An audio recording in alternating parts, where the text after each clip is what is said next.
बंधुओं, मरने के लिए थोड़ा सा जहर खाना पड़ता है, लेकिन जीने के लिए बहुत सारा जहर पीना पड़ता है।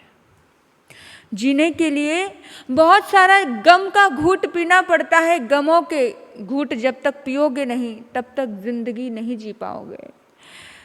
कभी लाभ है, कभी हानि है। उतार चढ़ाव जीवन में आते रहते हैं। संसार का ये नियम है, ये सत्य है कि एक पॉजिटिव है तो दूसरा नेगेटिव है। या कहीं छाव है तो कहीं धूप है। ये छाव और धूप का खेल तो दुनिया में चलता ही रहता है। कहीं सुख है तो कहीं दुख है, कहीं जन्म है तो कहीं मौत है। किसी के जन्म पर थालियां बज रही हैं, किसी के मौत पे आंसू बहे जा रहे हैं। प्रतिपल परिवर्तनशील है ये जिंदगी, ये दुनिया। कहीं किसी से मिलकर खुशी है, कोई खुश हो रहा है, और कोई बिछुड़ कर दुख हो रहा है। कहीं कुछ संवर रहा है, कहीं कुछ बिगड़ रहा है। दोनों में किसी न किसी पहलू पे तो इंसान को जीना ही पड़ता है, या तो सुख या दुख। बस सुख दुख के अलावा तीसरा कुछ भी नहीं है। इस संसार में सुख दुख का ही तो खेल है। लेकिन कभी भी इस सुख दुख के चक्कर में अपने स्वयं को मत भूल जाओ। उतार चढ़ाव आना तो जीवन में बहुत अच्छी बात है। इन चीजों से इंसान सीखता है, बहुत सारे अनुभव होते हैं। और ये भी अच्छा है, वर्षों के याराने गए लेकिन कुछ लोग तो पहचाने गए। ये सोच रखिए, आपने कभी ईसीजी करवाई है? अगर हाँ, तो आपको पता होगा ईसीजी में जो लाइनें बनती है ना, वो उतार चढ़ाव वाली लाइनें ऊपर नीचे जाती है ऐसे। ईसीजी में कभी सीधी लाइनें नहीं होती है। जीवन में उतार चढ़ाव आते हैं, आते ही नहीं है बल्कि आने जरूरी है। अगर उतार चढ़ाव नहीं आए तो जीवन खत्म है। दुख नहीं आएंगे तो सुख का असली स्वाद मिलेगा क्या? नहीं मिल पाएगा। सुख की कीमत कैसे समझ आएगी? महापुरुष कहते हैं, हर सिद्ध पुरुष की जिंदगी में, हर महापुरुष की जिंदगी में हमेशा दुखों का सामना उन्होंने किया है। ईसीजी में जब सीधी लाइन का मतलब होता है मौत। सीधी जिंदगी कुछ भी देकर नहीं जाती है, कुछ भी। उतार चढ़ाव वाली जिंदगी ही बहुत सारे अनुभव, बहुत सारी खुशियां, बहुत कुछ सिखा करके जाती है। एक लेवल पे जाना, कभी दर्द है, कभी दुख है, कभी सुख है। ये सुख दुख तो हमारी परछाई है। परछाई कभी साथ छोड़ती है इंसान का, कभी साथ नहीं छोड़ती। इस दुनिया में एक चीज को सुलझाते हो, दूसरी उलझन आ जाती है। दूसरी उलझन को सुलझाते हो, तीसरी उलझन आ जाती है। ये जीवन ऐसे ही चलता रहता है। लेकिन इस जीवन के बीच में ही तो सुखी रहना है। इस जीवन के बीच में तो सुखी रहना है। इस जीवन के बीच में सुखी नहीं रह पाए तो फिर कैसे जिंदगी में जी पाओगे? कैसे कुछ तरक्की कर पाओगे? कैसे आगे बढ़ पाओगे? जीवन को खेल के जैसे जियो ना। कभी ऊपर, कभी नीचे, कभी गेंद ऊपर जाती है, कभी नीचे आती है, कभी उछलती है। ये जीवन ऐसा ही है। इस जीवन को कोई संघर्ष समझ के जीता है। इस जीवन को कोई खेल समझ के जीता है। तो ये हमारे हाथ में निर्भर करता है। इस जीवन को खेल में जीना है या संघर्ष में जीना है। खेल में तो हार जीत चलती रहती है। खेल को इतना सीरियस थोड़ी लिया जाता है। हार हो गई, दोबारा जीतेंगे। आज जीत गए तो मत फूलो, कल हार भी हो जाएगी। जिंदगी को बहुत सहज में जियो। क्या आपने कभी गौर किया है कि हमारे घर में, जैसे आपके घर में आपका चाचा आया, चाचा दूर रहता है, दूर रहा चाचा आया, बड़ी खुशी होती है। चाचा के लिए 2 सब्जी बनाई और चाचा अपनी बेटी को 100 रुपये 500 रुपये दे करके गया, है ना। लेकिन आपके घर में जवाई आया और जवाई के लिए आपने बहुत सारा, 2 सब्जियों से काम नहीं चला, 4-5 सब्जियां बनाई, मिठाई बनाई, ये बनाया वो बनाया, बहुत कुछ, और 1000-1100 रुपये दे करके विदा किया। चाचा आया था तो खर्चा कम पड़ा था, बल्कि पैसा मिला था। लेकिन जवाई आया तो खर्चा ज़्यादा पड़ा और देना पड़ा, तो भी आपको चाचा से ज़्यादा जवाई प्यारा है। दामाद को तो मोस्ट वेलकम कहेंगे, चाचा को वेलकम कहते हैं, दामाद को मोस्ट वेलकम कहते हैं। चाचा ने खाने के बाद कुछ दिया, लेकिन जवाई तो 500 रुपये और लेकर के चला गया। फिर भी हम जवाई की कदर ज़्यादा करते हैं, चाचा की ज़्यादा नहीं करते हैं। अब स्वागत कर रहे हैं किसका? जवाई और चाचा, ये 2 हैं। ये 2 कौन है? एक सुख है और एक दुख है। सुख दुख, चाचा यानी सुख, ठीक है। चाचा आया, सुख। जवाई यानी दुख। जवाई पे ज़्यादा मेहनत करनी पड़ती है और बड़ा दबदब के भी रहना पड़ता है, बड़ा सहना पड़ता है। जवाई के आगे तेज आवाज में बोल नहीं सकते तुम लोग, है ना, कि कहीं मेरी बेटी को तकलीफ ना दे दे, आखिर हमारी बेटी है उस घर में, ये है वो है, बहुत सोचना पड़ता है। चाचा सुख है, जवाई दुख है। यदि सुख की तरह सुख का स्वागत किया है तो दुख का भी तो स्वागत किया है ना आपने। इसी तरह से अपनी जिंदगी में सहजता से जी सकते हैं हम लोग। जब संसार के रिश्तों में हम इतना सहज रख रहे हैं और इतना ध्यान देते हैं, तो हम दुख में हम सहज क्यों नहीं होते हैं? दुख के रूप में तो हम बेकार में परेशान हो जाते हैं, इतना टेंशन, इतनी दुखी। जैसे इंसान की परछाई उसके साथ साथ चलती है, ऐसे ही सुख दुख इंसान के साथ साथ चलते हैं। तो हमेशा हमेशा इस चीज़ को बैलेंस बना करके रखें। हमेशा साधक व्यक्ति सुख दुख में, छाँव में, धूप में, ये सारे जो खेल है ना, साधक व्यक्ति उन खेल में सचेत रहता है, सजग रहता है, कभी भी डिस्टर्ब नहीं होता है। अपने ज्ञान दृष्टि के कारण वो दोनों स्थितियों में सहज रहता है, दोनों स्थितियों में सहज रहता है। जो व्यक्ति साधक होगा, जो व्यक्ति कुछ सीखने वाला होगा, वो सीखेगा कुछ। तारीफ मिलने पर व्यक्ति कभी अहम का भाव नहीं रखेगा, कभी घमंड नहीं रखेगा, कभी फूल नहीं जाएगा।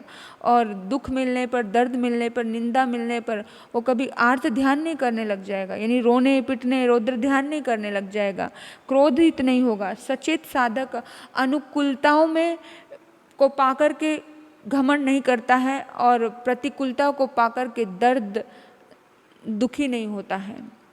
तो हमारे मन में ये सोचना है कि जैसे 2 विपरीत ध्रुवों के बीच में व्यक्ति द्वारा तटस्थ रहना ही साधना है। साधना साधक व्यक्ति करता है, 2 ध्रुवों में एकदम समभाव से रहना, लेवल से रहना। ये चीज़ें संकल्प से होती हैं। हमने अगर सोच लिया है कि 1 घंटे तक मुझे कोई भी कितनी भी तकलीफ दे दे, कितनी भी गालियाँ दे दे, मैं एक शब्द भी रिप्लाई नहीं करूँगा, तो ये मेरा एक्सपेरिमेंट की हुई बात बता रही हूँ मैं आपको। आपका मन बिल्कुल भी डिस्टर्ब नहीं होगा अगर सोच लिया तो। लेकिन अगर नहीं सोचा तो अपने माइंड को कितना भी डिस्टर्ब करते रहो, कितना भी डिस्टर्ब करते रहो, वो होता ही रहेगा। आपने अगर अपने दिमाग पे, अपनी सोच पर काबू नहीं पाया, कंट्रोल नहीं किया, अपने आप को नहीं खींचा, तो एक छोटी सी बात को आप महीना भर दुखी हो सकते हो। छोटी सी बात से महीना के सालों साल दुखी हो सकते हो। लेकिन अगर आपने संकल्प कर लिया कि कुछ भी हो जाए, इस बात को मैं बस अभी कचरे के डिब्बे में डालूंगा और उसके बाद चिंतन नहीं करूंगा, अभी से, इसी पल से, इसी क्षण से, इस जो भी बातें याद आ रही है, नेगेटिव बातें, उस सारी कचरे के डिब्बे में डाल दिया। जो होता है अच्छे के लिए होता है, इसमें भी कुछ अच्छा छुपा होगा, इसमें भी कुछ भला होगा, क्या पता कितना भला छुपा हो इसमें। ये चिंतन करो, विचार करो। जो भी कुछ हो रहा है अच्छे के लिए हो रहा है। जितना ज़्यादा ये साधना आपकी बढ़ेगी, सहज रूप में आप ये चिंतन करते जाएंगे, तो कहते हैं सुख और दुख दो पाटन के बीच में, कबीरदास जी अक्सर बोलते हैं, चलती चक्की देखकर दिया कबीरा रोए।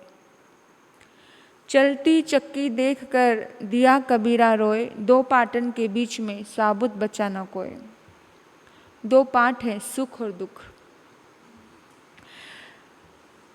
कभी प्रशंसा मिलती है, कभी निंदा मिलती है। घबराना मत, निंदा तो उन्हीं की होती है जो जिंदा होते हैं। निंदा तो उन्हीं की होती है जो जिंदा होते हैं। मुर्दों की तो अक्सर तारीफ हुआ करती है, मरे हुए की तो अक्सर तारीफ होती है। जिंदा होने का एहसास दिलाती है निंदा। इसलिए परेशान मत होना, सुख मजे करना, एंजॉय करना। अच्छा ऐसा कहा, मेरे बारे में कहा, क्या बात है। एंजॉय लेकर के सुनना, खुश होना।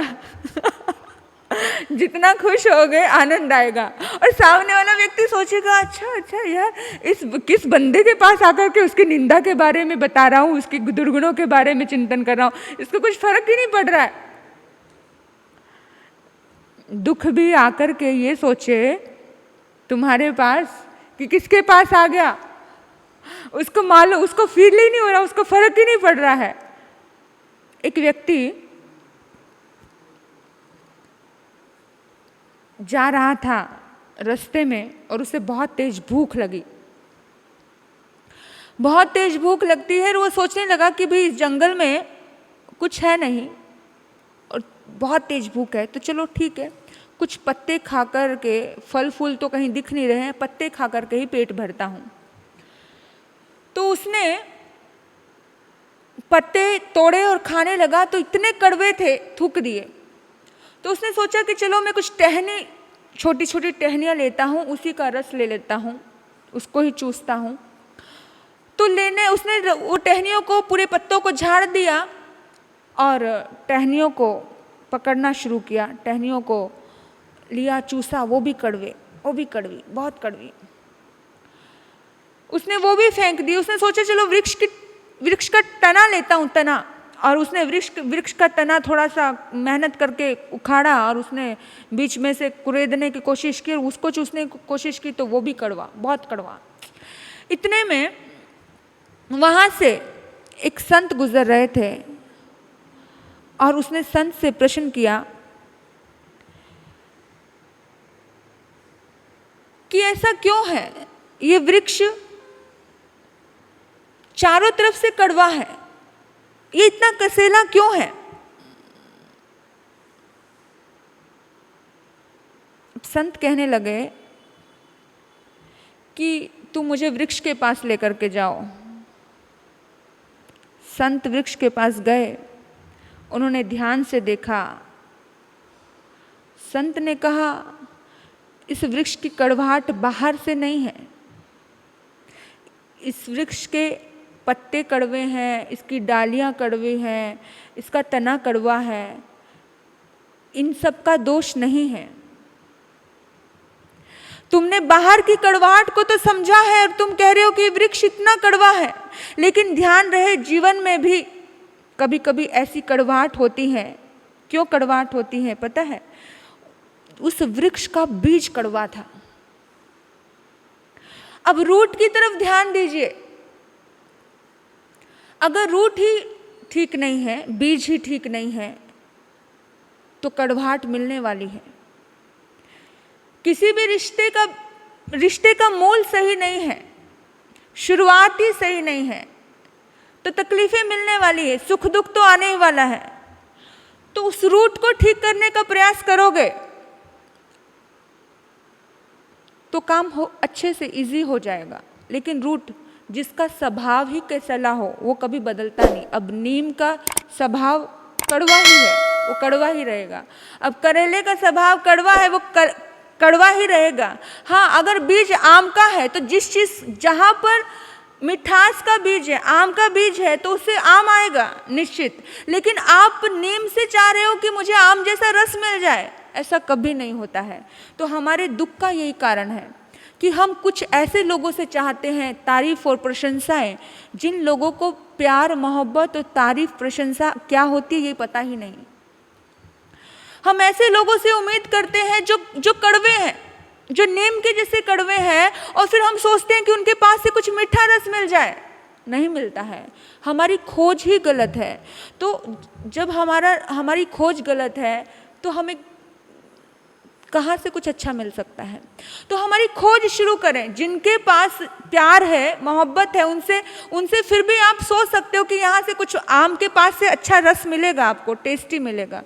लेकिन आम से अगर आपको रस ना मिले, आम से कभी किसी को कड़वाहट मिली है? आज दिन तक मिली है? किसी को भी नहीं मिली है। कोई नहीं कहेगा कि आम नीम जैसा कड़वा है, और कोई नहीं कहेगा कि नीम आम जैसा मीठा है। जिसकी जैसी काबिलियत होती है उसको उसी अनुसार चीजें मिल रही हैं। मेरे बंधु, अपनी जिंदगी में हमें समझना है, कोई भी स्थिति आए, अगर हम कड़वी भावनाओं को लेकर के जीते हैं तो जिंदगी में कड़वाहट आता है, दुख आता है। अगर हम शुभ भावनाओं को लेकर के जीते हैं तो जिंदगी में शुभ भावनाएं आती हैं। लेकिन बीज जरूर देखना है कि बीज कैसा है। अब सामने वाला पूरी तरह से भिखारी है और हम उससे मांग ही कर रहे हैं। मैं ऐसे महसूस करती हूँ बहुत बार, कहीं ना कहीं कुछ ना कुछ, कभी कभी किसी इंसान को ऐसा लगता है कि सामने वाला मुझे प्यार कम कर रहा है, ऐसा फील होता है ना? बहुत बार ये प्रश्न किए जाते हैं कि तुम मेरा सम्मान नहीं करते, तुम मेरी केयर नहीं करते, तुम मुझे प्यार नहीं करते। ये प्रश्न बहुत बार बहुत सारे लोगों से अपने रिश्तों में होते हैं, बहुत बार होते हैं। पता है ये क्यों होते हैं प्रश्न? क्योंकि वो खुद ही अपने भीतर में बहुत कमज़ोर फील कर रहा होता है अपने आप को, शायद इसलिए होते हैं। प्रभु महावीर कहते हैं कि जो व्यक्ति खुद भिखारी है वही व्यक्ति किसी से मांगेगा कि मुझे सम्मान दो, मुझे प्यार दो, मेरी फिक्र करो। जो धनवान है, जो अमीर है, वो कभी किसी से मांगता है क्या? किसी से नहीं मांगता है। बहुत सारे प्रश्नों के समाधान हमारे पास ही होते हैं, लेकिन हम समझ नहीं पाते। आपने कभी भिखारी को देखा है किसी राजा को देखा है मांगते हुए? किसी धनवान सेठ को देखा है मांगते हुए? नहीं देखा। लेकिन भिखारी मांगता है। भिखारी मांगता है। भिखारी को हर चीज़ में डाउट होता है। ये भिखारी की प्रवृत्ति होती है। अब देखो, अब भिखारी कहने में कितना बुरा लगता है इंसान को। अगर कोई तुम्हें भिखारी कह दे तो बुरा लगेगा ना। लेकिन भिखारी जैसी सोच अगर हम रख रहे हैं तो हम भिखारी ही हैं। हम राजा जैसी सोच रखें, हम धनवान सेठ जैसी सोच रखें। वो हमेशा देना जानता है, वो कभी मांगता नहीं, वो प्रश्न भी नहीं करता है तुम दोगे कि नहीं दोगे, ये भी प्रश्न नहीं करता है। और उसका काम है देने का, वो दे रहा है। किसी गरीब को खाना खिलाने के बाद, क्यों गिरीश भैया, कभी पूछते हो कि भाई तू मुझे रिटर्न में देगा कि खाना? नहीं पूछते ना। तो प्यार के मामले में क्यों पूछा जाता है? सम्मान के मामले में, सुख के मामले में क्यों पूछा जाता है? ये प्रश्न है। ये प्रश्न मेरे भी बहुत है। मुझे मेरे प्रश्न को समाधान मिल रहे हैं और ये परमात्मा का आशीर्वाद है। तो ये चीज़ पूछी, जिस तरह से एक भिखारी को खाना देने के बाद ये पूछना समझदारी नहीं है, इसी तरह से किसी को प्यार देने के बाद ये पूछना समझदारी नहीं है कि तुम भी करते हो क्या।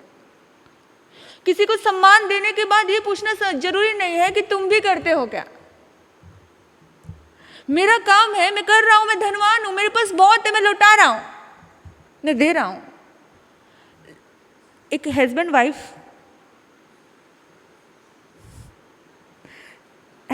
के रिश्ते होते हैं, दो दोस्तों के रिश्ते होते हैं, अपनी लाइफ में बहुत सारे रिश्ते होते हैं। उन रिश्तों में हमें भी बहुत ये चीज़ें समझ नहीं आती है। हम उनसे प्रति उत्तर चाहते हैं। लेकिन महापुरुष कहते हैं कि जो निस्वार्थ भाव के रिश्ते होते हैं वो कभी प्रति उत्तर मांगते नहीं हैं। निस्वार्थ भाव के रिश्ते हमेशा देना जानते हैं। वो कभी पूछते भी नहीं हैं कि तुम मुझे प्यार करते हो क्या। ऐसा पूछा जाता है तो समझ जाना, हमें समझना है कि हमें हमारे भीतर में कहीं भय है, कहीं डर है, कहीं पे हम भिखमंगे हो रहे हैं। तो ये चीज़ें हमें सोचनी है, विचार करनी है। ज़िंदगी में सामने वाले का लेवल कुछ भी हो, सामने वाले का स्तर कुछ भी हो, लेकिन हमारा स्तर भिखारी जैसा नहीं होना चाहिए।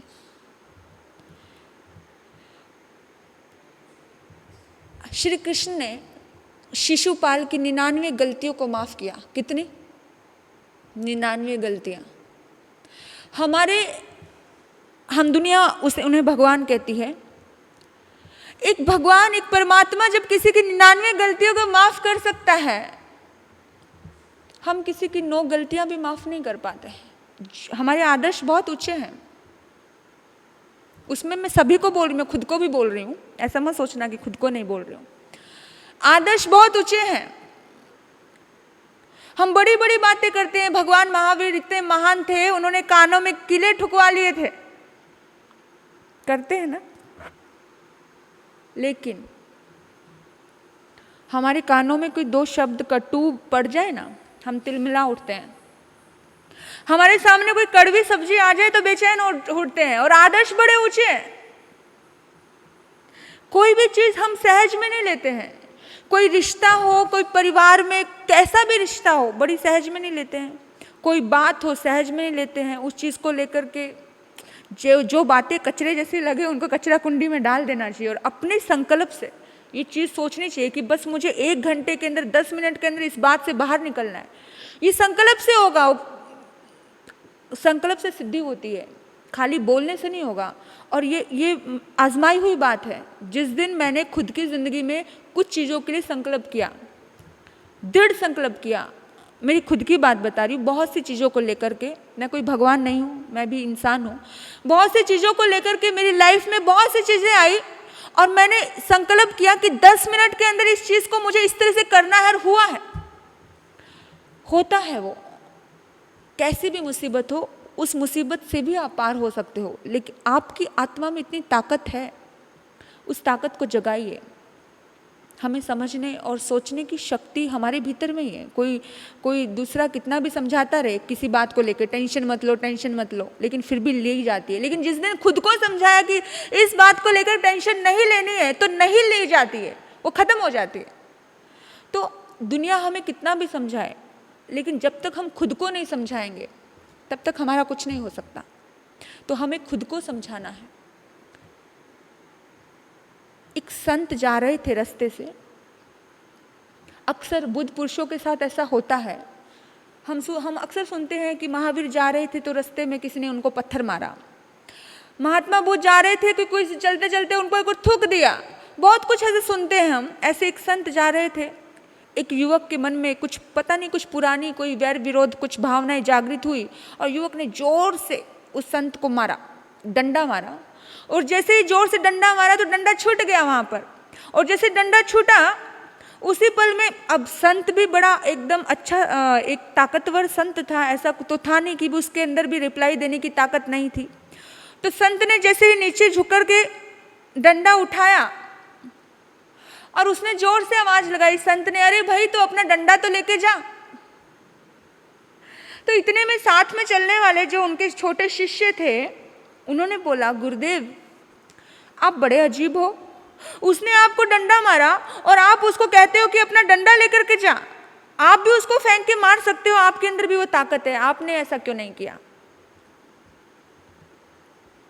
तो संत ने बोला कि बेटा, थोड़ी देर पहले मेरे मन में भी एक ख्याल आया था कि मैं उसे रिप्लाई करूं, मैं उसे मारूं।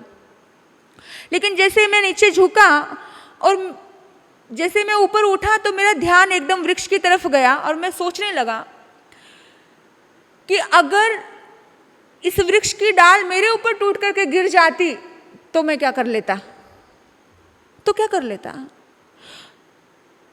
तो मैंने इस प्रसंग को बहुत सहज माना।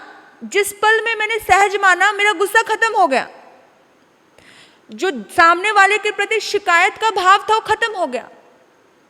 उसका यही स्तर था, उसने ये किया। लेकिन मेरा स्तर ऐसा नहीं है।